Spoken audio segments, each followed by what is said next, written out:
What's up guys, it's Coach Drew, and today I'm going to break down one of Jason Tatum's signature moves that I call the same foot stop. If you guys have been following Jason for years, he's been doing it since his high school days, but now he's using it at the highest level in the NBA to destroy defenders. The first key in the same foot stop is getting your defender to kind of relax. So many people don't think about mid-range moves as starting from beyond the perimeter, but that's where it all starts. So the first thing you do is kind of bait your defender to sleep, kind of rock him to sleep, really kind of go slow so that you can get your defender relaxing. Then you're going to catch him off guard and take off. A lot of times you use a little hesitation, or you'll just change speeds and start flying downhill. Now when you're flying downhill, you're going to get a narrow shoulder right here to really sell that you're getting downhill and trying to attack the basket. When you see your defender trying to run and take off to the basket to cut off your driving angle, what you're going to do is you're going to pivot on your inside foot. You're going to kind of use your shoulder and your off arm to nudge without pushing off, and you're going to pound dribble, same foot, same hand at the exact same time, and stop. Your defender is going to keep flying by, especially if you nudge them, and then you're going to be able to retreat back, create separation, and knock down the shot. So if I walk through that again, I'm right here, I'm kind of baiting my defender, I'm rocking up and down. I might give him a little hezzy fake, I take off, boom, same foot stop, and bring it back. Notice on the same foot stop, I turn my shoulder, I really get low, I might nudge them, I might bump them, I don't extend my arm, but I'm really selling the drive by getting my shoulders over top my knees.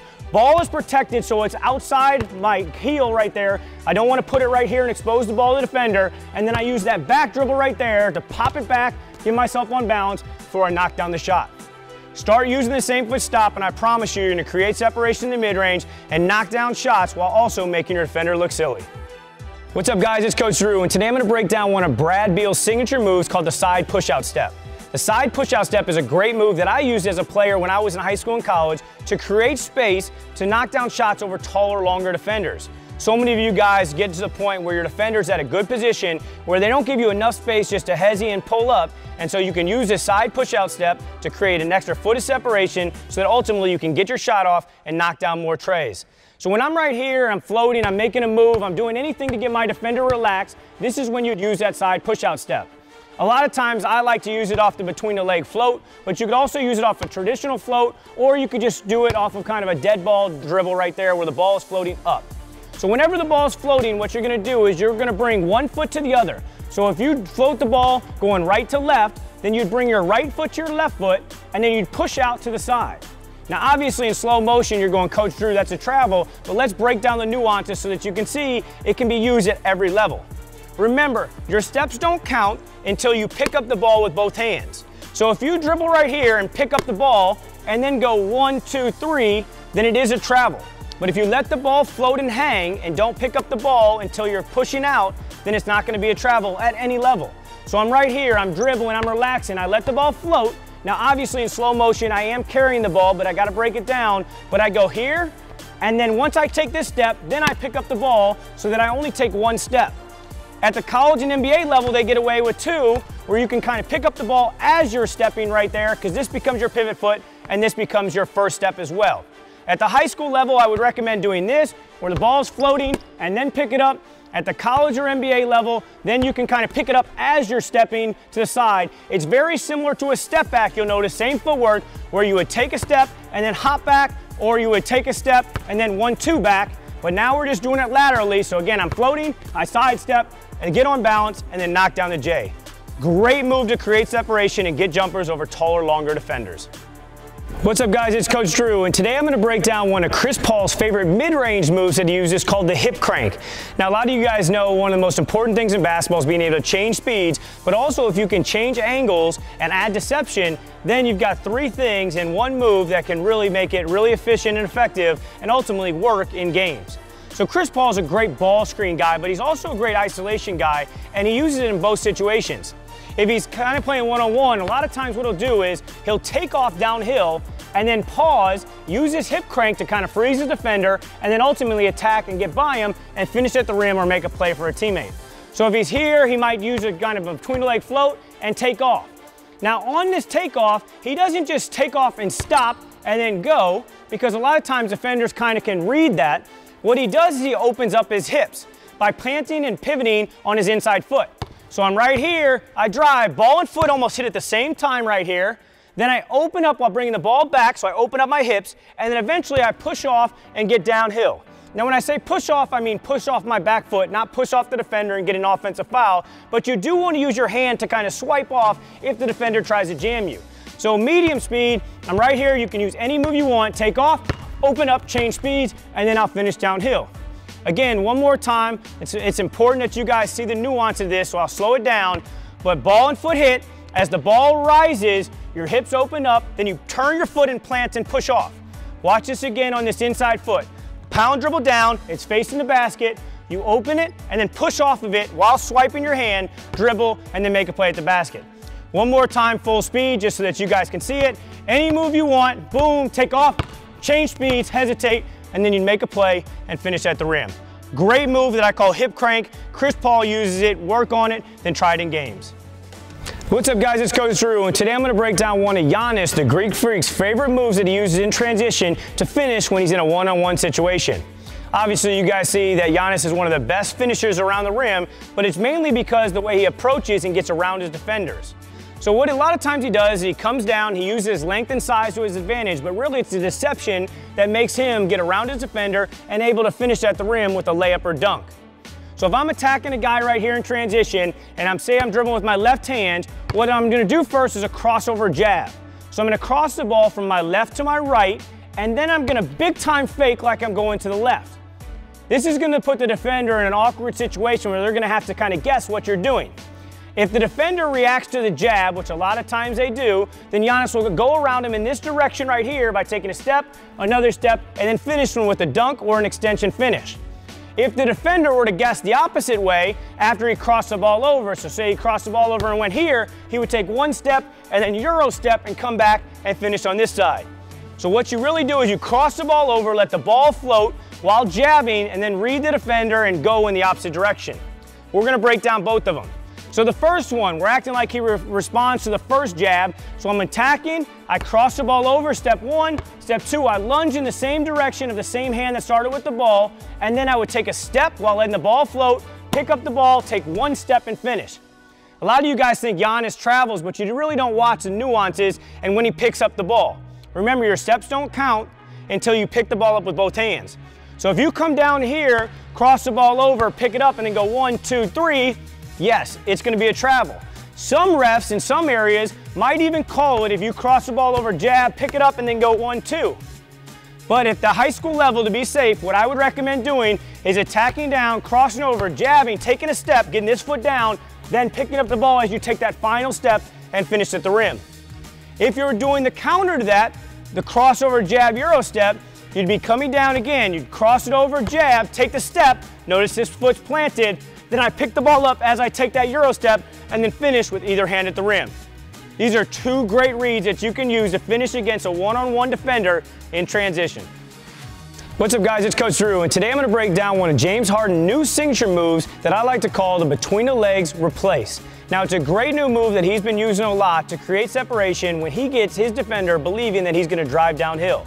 So many of you guys use step backs, which are great to create separation, but this is a simple move that you can really do to kind of pull your foot back, create separation, and knock down a three-point shot. So the first thing you got to do is you have to get in an isolation situation and really make your defender believe that you're going to drive downhill. I'm going to pretend I'm James Harden and act like I'm left-handed so you can see exactly what he does. A lot of times he has his left foot forward and he gets into this float series where he's really selling like he's going to drive downhill with his left hand. When he does this, he starts attacking and he slowly creeps up right here. His defender starts retreating a little bit because he's worried that eventually he's going to take off and blow by him and explode to the basket for a finish at the rim. When this happens, his defender starts leaning backwards. So if I'm the defender, they start getting like this where they're leaning back and they're kind of pushing all their weight on that back foot. James will kind of rock him to sleep and creep up to that three-point line, and as soon as he does, he'll make a hard jab with his left foot to really sell a downhill explosion, and then he'll pull that foot backwards. So if he's right here and he's floating right here, he'll take a hard jab, bring the foot back, get on balance, and knock it down. I know it's hard in slow motion to see, so here he is, he's kind of bopping up and down, and then boom, jab, and come back. And that replace foot right there just allows you to get on balance and knock down the shot. So instead of doing, a traditional step back where you take off, now you're lunging forward and then backwards and you have to control your body.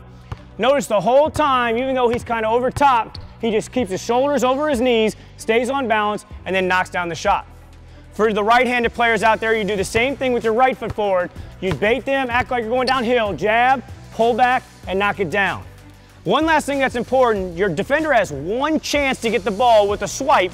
So when you do this jab, you don't want to dribble and then bring the ball out. You want to keep it tight. So as soon as you dribble, keep the ball tight to your chest, boom, so that you can get it in your pocket and knock it down without your defender deflecting it. Great new move that you should try out if you're a three-point shooter that can also get defenders to believe that you're driving downhill to try to make a play. What's up, guys? It's Coach Drew, and today I want to break down one of Kawhi Leonard's favorite moves that I call the circle sweep, shot fake, and go.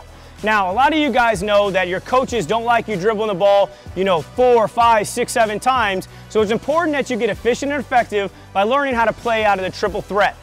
Kawhi Leonard is one of the best in the game at scoring with simplicity, so today I'm going to show you one of his favorite moves. Now, the first move that you have to be able to do is you have to actually be able to sweep into a shot. So if he's here, he keeps the ball protected on his hip, he kind of rocks back and forth right here, and sometimes he'll fake a sweep through, keep his foot planted, and then go from that weird stance and actually shoot it. Now, you have to practice this in order to make it in games, but he obviously puts time and energy into it, but he'll be sitting here, fake the sweep, jump up, land on balance, stay on balance, and he knocks down that shot a lot. If you start making that consistently, obviously your defender's not going to let you have it, and they're going to start reacting to it, and that's when you use this move, the sweep, shot fake, and go. So now, again, playing with your defender, you're reading them, you circle sweep, keeping the ball outside, you circle it through here, and you act like you're going to shoot it by raising your eyes and your hips at the basket. This right here will get your defender to rise up, then you can circle back down, put the ball on the floor, and either knock down a mid-range shot or finish at the rim. One more time with the circle sweep jab.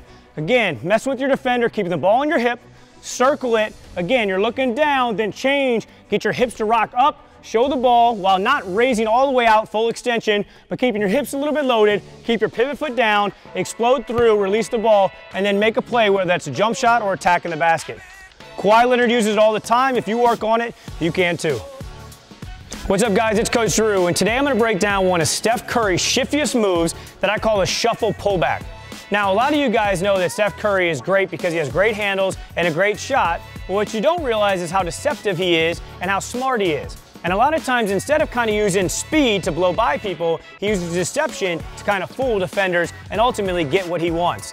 So one of his favorite moves is this kind of shuffle pullback, okay? And what he'll do is he'll start laterally kind of just shuffling, bouncing up and down and moving his feet. You'll notice he almost drags his back foot while subtly jabbing his front foot to make it look like he's falling forward, but ultimately it baits the defender believing that he's eventually going to take off downhill. So right here he is again, he's shuffling, a lot of times he's shuffling, but then he eventually kind of taps that foot. And notice it's a tap, tap, tap, boom. Okay, after that point, then he pulls back as soon as the defender drops. So again, shuffle, shuffle, then tap, tap, boom, and then pull back, gets behind the three-point line and knocks it down. Okay, so one more time, here he is, shuffling, he's kind of bouncing up and down, then eventually, boom, pull, and it's a quick snap back.